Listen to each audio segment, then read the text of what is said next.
Le Venezuela s'enfonce un peu plus dans la crise. L'inflation continue son ascension vertigineuse et pourrait atteindre 1 million de % d'ici à la fin de l'année, d'après le Fonds monétaire international.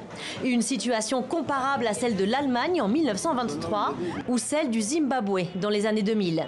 Pour combattre cette inflation, le président Maduro a annoncé que la monnaie locale, le bolivar, devrait perdre 5-0 d'ici 3 semaines.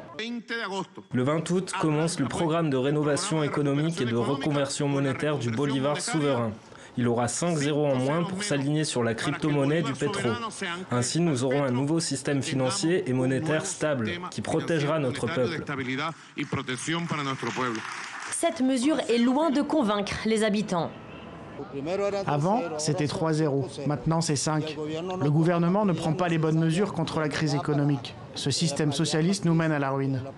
Le Venezuela était la 4e puissance économique mondiale dans les années 50. Aujourd'hui, ses habitants vivent de plus en plus dans la précarité. Comme ce professeur d'université, il s'est fait connaître en publiant sur le réseau social Twitter une photo de ses chaussures.